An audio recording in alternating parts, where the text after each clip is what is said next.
அனைவருக்கும் வணக்கம். நான் தினேஷ் பேசுகிறேன்.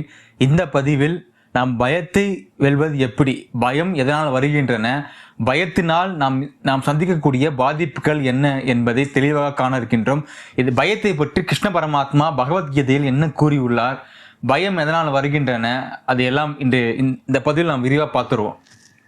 சரி, தற்போது நாம் பகவத்கீதையை சென்று விடுவோம். கிருஷ்ணன் பயத்தை பற்றி என்ன சொல்லியிருக்கிறாருன்னா, நாம் இறைவனே சரணம் என்று சென்று அவர் காலில் போய் விழுறோம். பெருமாளை நீ தான் பார்த்துக்கணும் அப்படின்னு சொல்லி, இறைவா எல்லாம் வல்ல இறைவா நீங்கள் தான் கதி, இங்கே தான் துணை அப்படின்னு சொல்லி பெருமாள் காலையே திருவடியில் போய் நம்ம போய் அப்படியே சம்ரக்ஷணமாக அவர் திருவடியிலே கதின்னு சொல்லி சரணாகதி பண்ணுறோம். அப்போ சரணாகதி பண்ண ஒருவன் பயப்படவே கூடாது. அதுதான் கண்ணன் சொல்றார், சர்வ தர்மான் பரித்ரக்ஷ மாமேகம் சரணம் பிரஜா ஹகம் துவா சர்வ பாபேபியோ மோக்ஷாமி மா சுசகா. இதுக்கு அர்த்தம் என்னவென்றால், நீ என்கிட்ட சரணாகதி பண்ணிட்டேன்னா நீ பயப்படவே கூடாது உங்க லைஃப்ல. அதான் சொல்றாங்க, மா சுசகா, நீ பயப்படாதே, நான் பாற்றுக்கொள்கிறேன் அப்படின்னு சொல்லி கண்ணன் தெளிவா விரிவா கீதையில சொல்லியிருக்காரு. அதனால பெருமாளை சரணாகதி பண்ண ஒருவன் அவன் வாழ்நாளில் பயப்படவே கூடாது. சரி, இப்போது பயம் ஏன் வருதுன்னு சொல்லி பார்க்கலாம். கிருஷ்ண பரமாத்மா பகவத்கீதையில பயம் ஏன் வருதுன்னு சொல்லி சொல்லியிருக்காரு, அதை தெரியா பார்ப்போம். அதாவது நாம் இருக்கின்றோம், இறைவன் இருக்கிறார், நாம் இறைவனுடைய திருவடி நிழலில் அமர்ந்து கொண்டிருக்கின்றோம் என்று வைத்துக் கொள்வோம்.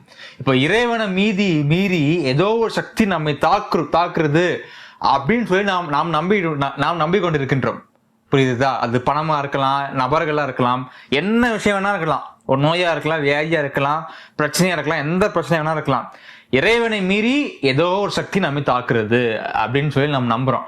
அப்ப இறைவன் என்ன பண்றாரு, அதாவது நம்ம இவனுக்கு பாதுகாப்பு கொடுக்கலாம்னு சொல்லி நினைச்சிட்டு இருக்கிறோம். ஆனா இவன் என்ன பண்றான், பயந்துட்டு இருக்கான். அப்ப இறைவனோட கடமை, அப்ப இறைவன் என்ன பண்ணுவாருன்னா, நம்ம எதை நம்புறோமோ அதை சத்தியமா நிறைவேற்றி கொடுத்துருவாரு. நாம இறைவன் காப்பார் சொல்லி நம்ம நம்பணும்னா இறைவன் நம்மை நிச்சயமாக காப்பாற்றுவார். இல்ல அந்த இறைவனை மீறி அதை நம்மை தாக்கிவிடும் என்று நாம் நம்பினோம் என்றால், அது என்ன விஷயமா இருக்கட்டும், நோயா இருக்கட்டும், பணமா இருக்கட்டும், பகைவராக இருக்கட்டும், என்ன விஷயமா இருக்கட்டும், அதுக்குள்ள நான் செல்ல விரும்பல.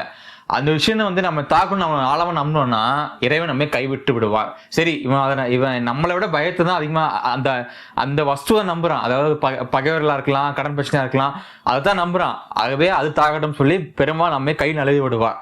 அதனால நம்ம என்ன தெளிவா புரிஞ்சுக்கணும்னா, இறைவனை மீறி நம்மளை ஏதோ ஒன்று தாக்குது அப்படின்னு சொல்லி நம்ம நடக்கக்கூடாது. இறைவன் நம்ம பக்கத்துல இருக்கும்போது எந்த விதமான தீய சக்தியும் நம்ம அருகில் வராது. அது பகைமையா இருக்கலாம், நோயா இருக்கலாம், கடன பிரச்சனையா இருக்கலாம், என்ன பிரச்சனையா இருக்கலாம்.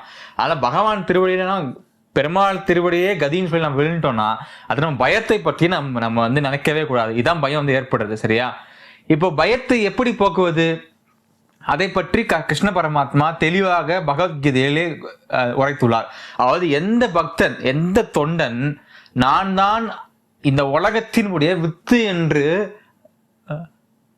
உணர்ந்த மாத்திரத்தில், எப்பொழுது அவன் நான் தான் இந்த முழு முதல் கடவுள் என்று உணர்ந்து கொள்கிறானோ, அந்த உணர்ந்த மாத்திரத்திலே அவனுக்கு எல்லா பயமும் விலகி விட்டுறது அப்படின்னு சொல்லி கிருஷ்ண பரமாத்மா தெளிவாக பகவத்கீதையில் 14வது அத்தியாயத்தில் தெளிவாக கூறியுள்ளார். அதாவது நம்ம யோசிக்கணும், எல்லாமே பெருமாளுடைய கிருபையினால் தான் நடக்கிறது. எல்லாமே பெருமாள் சங்கல்பத்தினால ஏற்கி கொண்டிருக்கிறார். அப்படி நினைக்கும் நம்ம அறியாமலே நம்ம விட்டு பயம் ஓடிறது பயம் நம்மளை விட்டு. அதனால அத்தகைய கொடுமையான பயம் என்பது கொடுமையான ஒரு விஷயம் தான். நம்ம எதோ நினைச்சு பயந்துட்டு இருக்கிறோம், நம்மளுக்கு வேலை கிடைக்குமோ, கடற்பட்சி தேர்ந்துருமோ நினைச்சு பயந்துட்டு இருக்கோம். ஆகவே இந்த பயத்திலிருந்து நம்ம விடுபட வேண்டும் என்றால் பெருமாளை பரிபூர்ணமாக முழுமையாக உணர்ந்து அவர் திருவடியை போய் விழுந்த அப்புறம் பயப்படவே கூடாது. சரி, இப்போது பயத்தை பற்றி ராமானுஜர் அவர்கள் என்ன கூறுகிறார் என்பதை நாம் தெளிவாக பார்க்கலாம். பிரபன்னன் கரைந்தாயின் நாஸ்திகனாம் அத்தனையும் ராமானுஜர். அதாவது பெருமாள் தான் கதின்னு சொல்லி ஒரு தொண்டன் முடிவு பண்ணிட்ட பிறகு அவன் ஐயோ பெருமாள் காப்பாத்துவாரா அப்படின்னு சொல்லி நினைச்சான்னா அவனுக்கு பெருமாள் மீது நம்பிக்கை இல்லைன்னு அர்த்தம். அவன் பெருமாளுடைய இருப்பின் மீதே சந்தேகம் கொள்கிறான் என்பதுதான் இங்க பொருள்.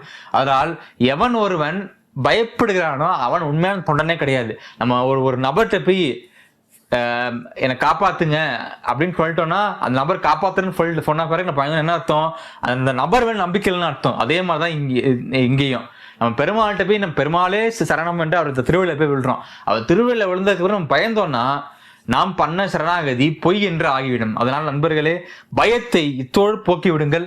பெருமாள் தான் முழு முதல் கடவுள், அவர்தான் உலகத்தினுடைய வித்து என்று உணர்ந்து இந்த கொடூரமான பயத்திலிருந்து தாங்கள் விடுபட்டுக் கொள்ளுங்கள். சரி, இப்பொழுது பயத்தினால் ஏற்படுகின்ற பாதிப்பை பற்றி நாம் தெளிவாக காண்போம். பயம் ஏற்படுனால் ஒருவர் பார்த்தீங்கன்னா எப்போதாலும் டிப்ரெஷனாகவே இருப்பார், ஒரு பதற்ற நிலையிலே அவர் இருப்பார். அவரால் ஒரு முடிவு எடுக்க முடியாது, கஷ்டப்பட்டுக்கிட்டே இருப்பார் அவர்.